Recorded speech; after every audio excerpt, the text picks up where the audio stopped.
It's on. All right, we ready? Action. You got the text? Yeah, Ashley, I'll call again. Hey, Ashley. Ashley. October 21st, 2021, just for today, God's will today. This decision demands continued acceptance, ever-increasing faith, and a daily commitment to recovery. One addict's experience. Sometimes we really live the third step and it's great. We don't regret the past, we aren't afraid of the future, and we're generally pleased with the present. Sometimes, though, we lose our vision of God's will in our life. Many of us dream of erasing the mistakes of our past, but the past cannot be erased. Many of us are grateful this is so, for our past experiences have brought us to the recovery we enjoy today. By working the program, we can learn to accept the past and reconcile ourselves with it by amending our wrongs. Those same 12 steps can help eliminate our worries over the future. When we practice NA principles on a daily basis in all our affairs, we can leave the results up to our higher power. It seems as though our members with the strongest faith are the ones who are best able to live in the present moment.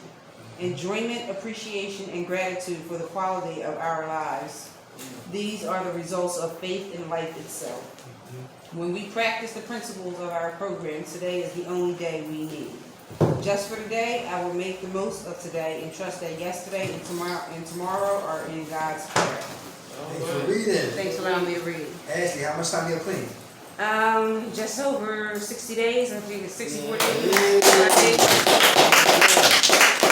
All right, name and clean time. I'm Michelle. I'm an addict. I got about 5 months and about 6 days. All right, Michelle.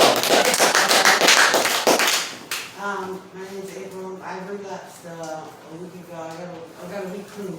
Give it to her. How about you, April? Oh, hi, I'm Teresa. Hey, Miss Teresa. I have 8 months and like 5 days. All right, Miss Teresa. Hi, my name is Noah. I want to say like 3.5, 4 weeks. Okay, Miss Noel. In the back. I'm Christina. Hey, Miss Hi, Christina. Miss Christina. Got clean August 16th. So, August, what's that? That's 2 months. Is it 2 All months? right. I'm Donna. I'm an addict. Donna. 10 months. 10 months. I'm Shayna, like really. Hey, Stacy, 5 months. all right, Miss Stacy. Dana, I have a year and a half. All right. My name is Carmen, I got 4 months. All right, Miss Yes, Carmen, How right? about you? Carmen, right? Yes, Carmen. My name is Katina. I am 10 years clean. Hey. I'm Derek, got 14 years. Yeah. But all we got is what? Today. Thank God for last night's rest this morning. Rise. Thank God for His grace and His mercy. Grace is always giving me what I don't deserve, and mercy is not giving me what I do deserve, and for that, I'm eternally grateful. How everybody doing? All right. It's good to be back here at Mercy Hospice. Tonight we're going to talk about one word, fear. Fear. Fear is how you see fear, is how you treat fear. They say, face everything and what? Recover. Or, Everything wrong. yeah, everybody hear that? Yeah. So how we see fear is how we treat fear. All right? She read a little bit about it. Some of us fear what? The present. So we live in the what? Yes. The past, right? If I look in the past of my life, I'm looking in the past of my life for reference. Everybody hear that? The last time I hung with her, I got high. Reference. The last time we joked and played at the deli watching the Eagles game, I got drunk. Reference. Everybody hear that? The last time I rode with him, we robbed the store. Reference. Everybody hear that? So that's the only reason when I, in retrospect, my brain take flight back to where I used to be. Just for reference, for the present, to help me for a beautiful destiny, which will be what? My future. All right? So fear. We're going to get into it. We come to promote dialogue, to get you talking. So I don't know everything. I don't want to know everything. People who know everything, their life is boring. But people who get out of bed ready to learn something, right? Listen, you know your life is what? You live it, you cultivate it because you're learning something. Everybody hear that? Yeah. All right, so Katina's here on the right of me, which would be the left of you, right? And my partner Rob, I don't know where he at. I gotta really tune him up, tune each other up for real, to let them know that this is serious business right here that we're dealing with. Last night we talked about fear and ODAT. Everybody know about ODAT? One day at a time? Yeah. And a couple of guys that are relapsing, right? A good facility, but when structure is not tight, when staff think everything is physical and not spiritual, we as men and ladies, we look for what? Loopholes. Yeah. We look for the staff member who's gonna what? Look the other way. That's called benign neglect. Let's go deeper. Some of us have mental issues who happen to be drug addicts. In the same house, in the same what? Facility as people who are what? Drug addicts. So you got a person who's schizophrenic on dope. Bipolar, tripolar on crack. Right. So I'm not laughing at you that that's none of your diagnosis, but the whole point is sometimes when the mental illness is not addressed, the mental illness dominates what? Me. And it continues talking about the flesh. And the mental will feed the flesh to go get what? Drugs. Everybody hear that? So we're going to talk about fear tonight. We're going to have a good time tonight talking about fear. All right? We're going to get in and out like bank robbers. All right? All right. You ready? Maybe I should have used something. I should say something else. I see something else. All right. It's great. All right, okay. Number one, fear what? Change. Who's afraid of change? Anybody? Who wants to be that same woman that you was, but stay clean? Do that work? No. I used to do that. No. So who want to talk about that right there? What about you that you have to change? So Everything. you won't get high again. Come on. Everything. Everything? I like specifics. People, places, and things. Okay. You know, Got you next. just how you deal with things, how you react. Okay. Even with addictive behaviors, stealing a pen is still Yes. addictive behavior. That's right. It's the beginning to bigger things. Everybody hear that? Okay. How about family members? You got any family members that you can't hang with? Yeah. Okay. Whenever I'm around my sisters and an argument breaks out, I want to run away and get high, because that's what I always do. Can't Okay. hang around my sisters that much. Okay. Thank you for sharing that. And there was a long time Yeah. that I haven't, especially with my older sister, because she did a lot of emotional abuse on me. Do some of your family members still look at you, talk to you like you the old person, like you the old you? You know what I'm talking about? Yeah, I do. And I've been basically, what do they call that? Estranged from my family since my mom died 15 years ago. My condolences. It's like my mama's like, Dirk, when you bring your black ass in my house, clap your hands. When your hands are clapping, you're not stealing my mama. My mama is still what? Not sure of her son. You ever hear that? Yeah. Today I have her trust, but she's still what? Cautious. You ever hear that? Some family gotta heal just like we gotta heal, cause we put them through so much damage through our addiction. You know what I'm saying? And they heard it before. I'm gonna get clean today. You heard it before. I'm not going back to jail. They heard it before. Yo, listen, you had to go to court no more. They heard it before. So what now gonna make different than what you said before? Some family members are more dangerous than strangers. So you can't tell them. We gotta show them. You hear what I'm saying? Because a lot of them, they need to recover too. We recovering, they're not. And ain't it ironic that everybody need a program? Is that true? Yeah. I don't give a damn if nobody never touched drugs. Everybody need a program because everybody needs to change. Anybody hear that? Yes, and you change and they not. It's conflict. Then they start throwing you under the bus and all that, regurgitating what you used to be. They make you feel bad. They've always assumed, because that's what it always was. Prejudging. Right. Prejudging and assuming. Yeah. And I don't even fuck with them. Keep praying for them, keep loving them from a distance, alright? Thank you, good food, sis. Come on, sis. I have to stay away from my family, but for years and years, I was in denial about how sick my family is, and twisted. And as soon as I would get into their house, like I would have a lot of clean time. As soon as I would get to their house, I would want to use immediately. And nothing even popped off yet. Right. And then on coming home to my house, that still feeling of, like, you know, I would go in the bathroom and shoot up as soon as I would get home from hanging out with my mom. Because it's just so toxic and thick. But in my mind, and in my denial, I held on to the idea that my family looks so good on the outside. That it's not as ill and sick as it is on the inside. And like I used to talk to my mom every single day, and the conversations weren't conversations. They were us screaming at each other. You and your mom? Her calling me a whore and junkie and all this stuff. But I insisted on calling her. And then I got a good counselor who helped me break that pattern. When I see my mom's phone, if I feel like I'm in a spiritually good place, I answer it. If it starts to go south, I say, they're flagging me down, Mom. They need me. I gotta go. And then I just bang. I don't even give her a chance. She's like, but wait a minute. I have one more thing.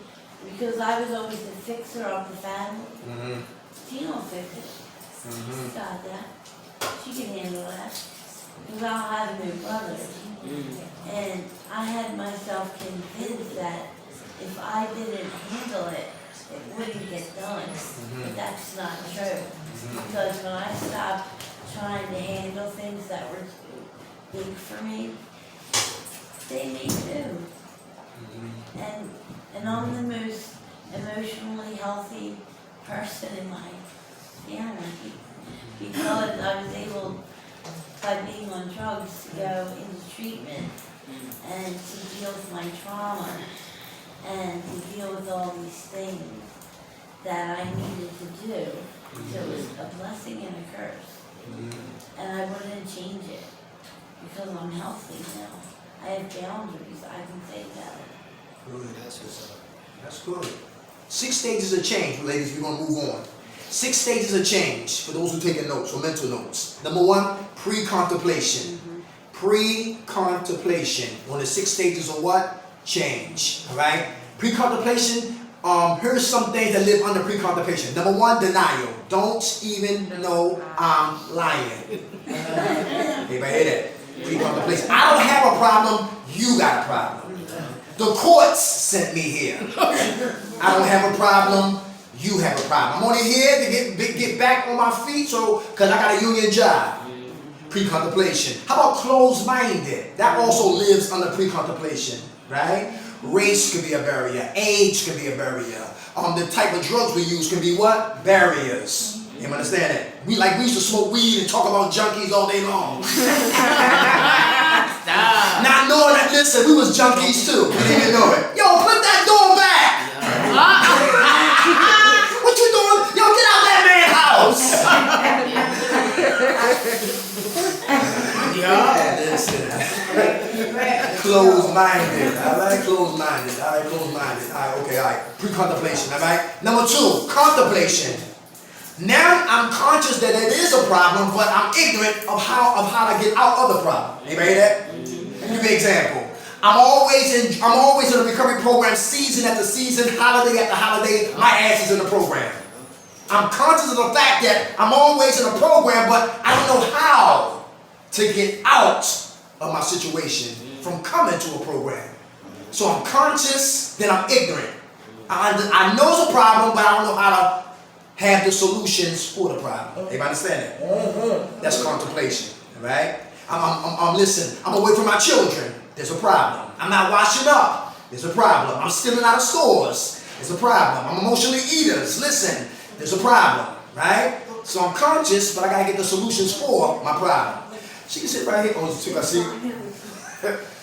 Number 3 on the change, y'all. Preparation. Who's preparing to change? Talked about it last week. When there's no storms coming, we should be what? Reading. That's for me. Read, study, and apply so stinking thinking can die Monday. Read, study, and apply so stinking thinking can die Tuesday. I'm preparing. Read, study, and apply so stinking thinking can die on Wednesday. And when the storms come on Thursday, I'm prepared for anything. Everybody hear that? Because we fighting a what? A spiritual battle. Alright? So feed your spirit constantly when there's what? No turbulence. Because the turbulence, the trouble, the difficulty, the adversities, the stress is coming. We preparing. Number 4 for change. Action. Who's taking action? Now I'm going to look for all the meetings in South Philadelphia. I'm taking action. I'm going to get me a sponsor this time. Taking what? Action. I'm going to get me a home group. Tired of being homeless. Anybody hear that? Yeah. I'm taking what? Action. People, places, and things. Listen, I'm changing them. I'm taking what? Action. Listen, I'm gonna go get a job this time, and I'm gonna do the right thing when I get my first paycheck. All right. I'm gonna get a bank account. Never got one. Okay. Taking what? Action. And then last stage of change is what? No, I'm sorry. Number 5 is maintenance. We have to maintain the action that we prepared for. So guess what? We stay clean. Anybody hear that? And after maintenance comes what? Relapse. So I fail to prepare and take action for what I prepared for, I will always relapse. 6 stages of what? Change. Pre-contemplation, I don't have a problem. Contemplation, there is a problem. Preparation for the problem. Action for the problem. Maintenance on the problem. Relapse when I don't what? Deal with my problem. Feel what? Change. So I want to be the same woman and try to stay clean. How many women problem revolves around a relationship? Say it again. How many women problems revolve, if it just revolves, the relapse, everything is around the relationship. Okay. You know the relationship with the significant other. Yeah. Anybody? You want to talk about it? No. Alright, she got up when we asked for the clean time, right? What's your name? How much time do you have clean? September, it's in September. September what? You know the day? No. Let's give it to her. You got the month? That's courage. Hey, change too. Alright? How many ladies in here always get a new face with the same behavior? New face, same man. Oh, God. New face, same woman. You hear what I'm saying? Yeah, alright. Whose fault is it? Theirs or ours? All right. Yeah, so we got to change what?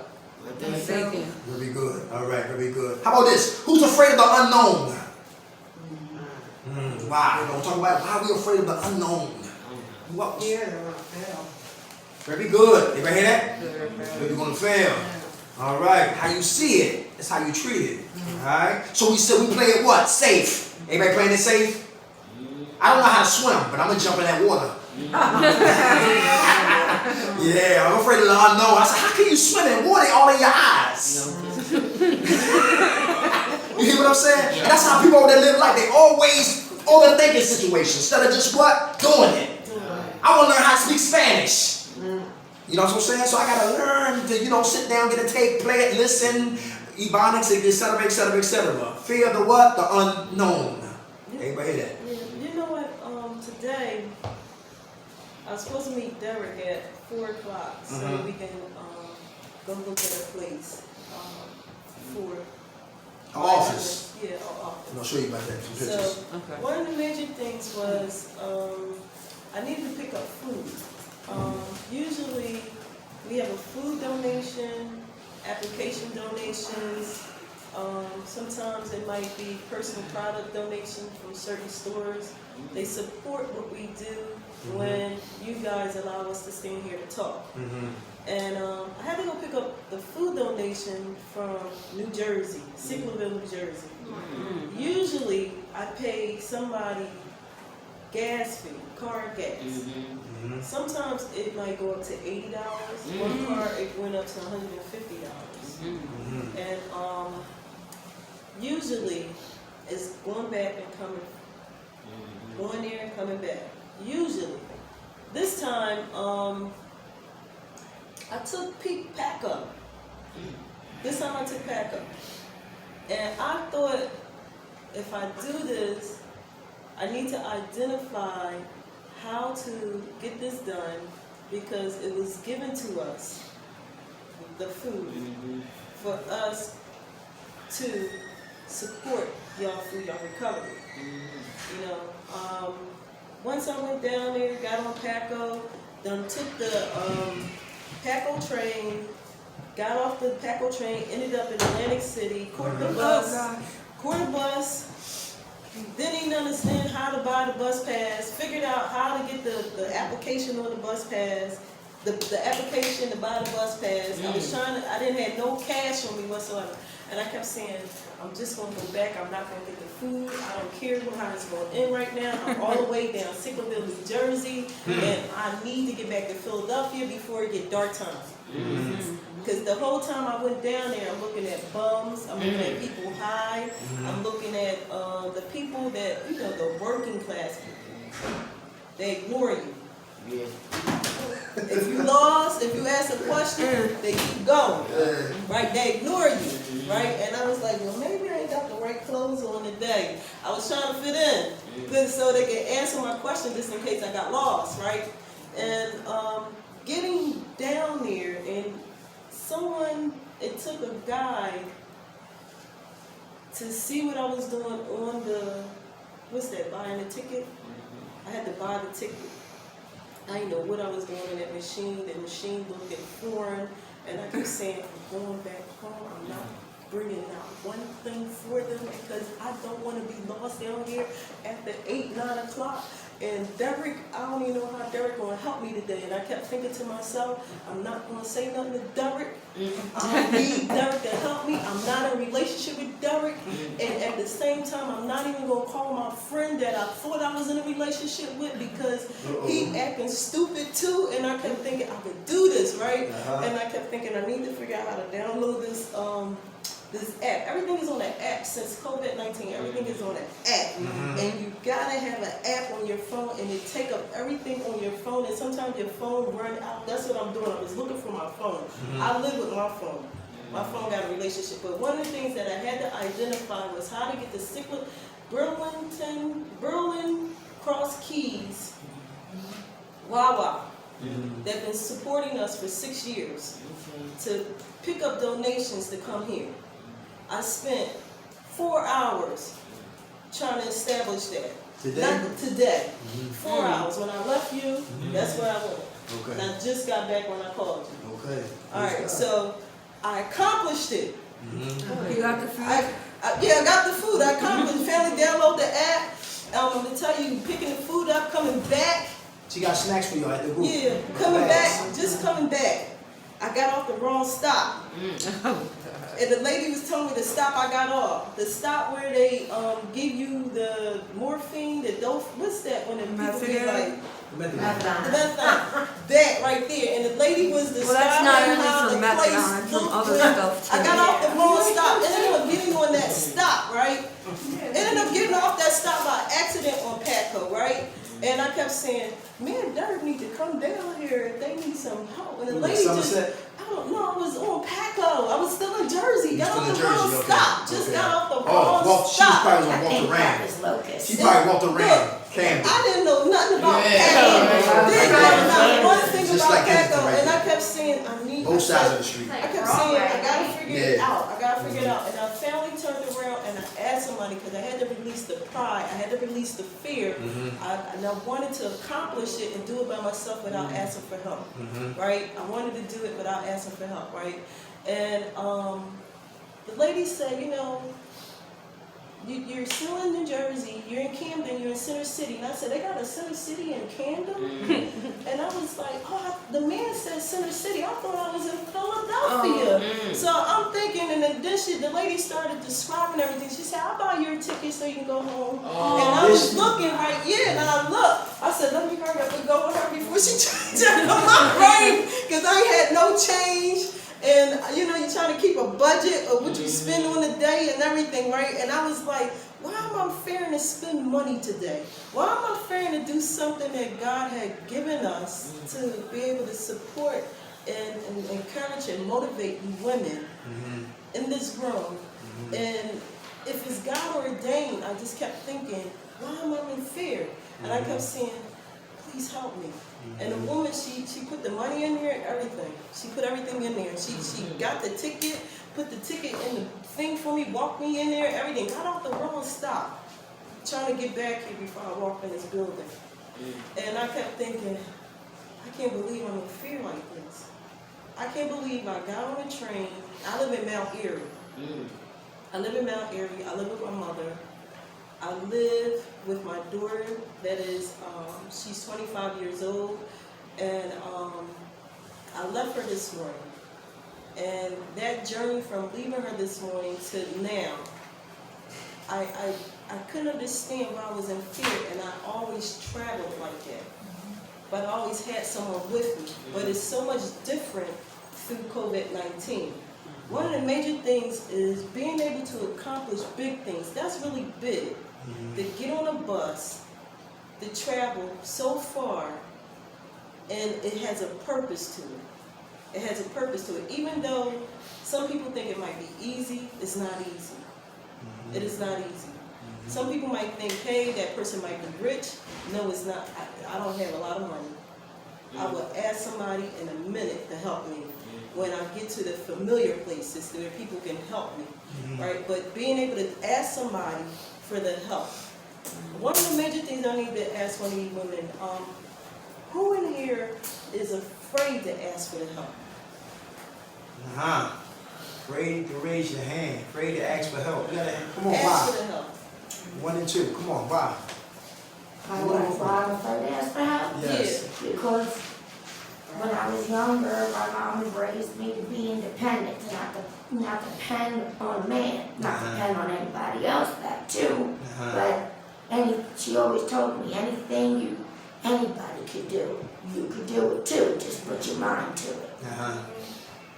I can help people because that makes me feel better, like I have a purpose. Because I still can't figure out why the fuck I'm here. I don't understand what you're talking about. I got 23 ODs, and all I want to do, I didn't care.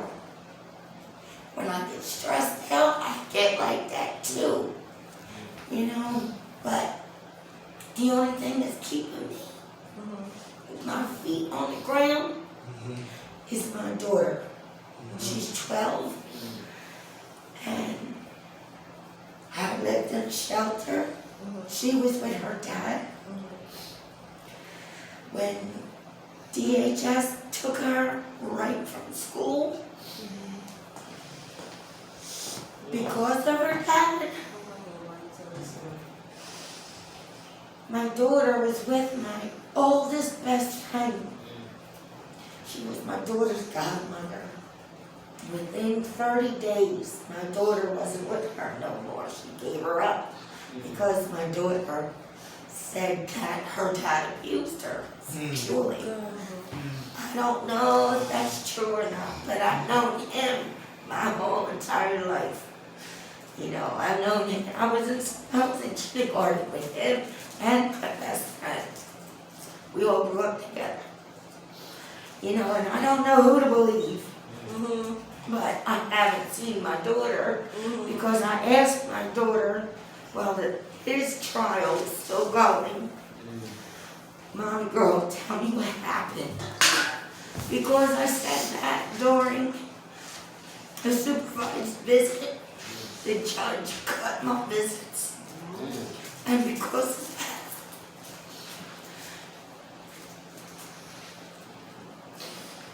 I got like harder and harder into heavy fucking drugs. I just wanted to go numb because I don't have anybody. With my mom's side of the family, I haven't really messed with them since my mom died because my aunt and her husband forged my mom's will and took everything. Which basically, in a couple of years after that, I was homeless. I worked. My ex wouldn't take care of the baby. He wouldn't come home. I worked all the time around the clock. I had to be at work 4 a.m. I got done at 12:30 in the afternoon. I had to be out in order to get to work. I had to be up 2 or 2:30. And by 2:15, I'm still calling him, where the fuck are you? You know? And then, oh God. I just can't, I don't want to put everything out there. But I don't have anybody. And You got us. Right? But like you asked before, who has trouble asking for help? I do. Because I've always done things for myself and by myself. You know, one thing that does bother me, my ex, my kid's dad, I had to, when my daughter was still with him, he got a new girlfriend that lived across the street, which made me wonder how many times, how long has this been going on? Yeah. You know what I mean? Like, she started making police reports, all types of shit. All types of shit, trying to say I was trying to hit her with a car. I was sitting in a shotgun. What are you talking about? And then another time, she tried to say, oh, she intimidated me as we were leaving the courtroom. How does going like this, holding my sister back, so that my sister don't pounce on these fuckers? That, because she brought her mom and her aunt there, which I know personally, because she has a daughter, and my daughter and her daughter were like best friends, technically sisters now. I beat my case 3 times. The DA brought it back again to the Supreme Court a year later. The Supreme Court knew her uncle because her uncle was the one, he was a retired cop. And her uncle was the one telling her what to do if she really wanted to get rid of me from going to pick up my daughter.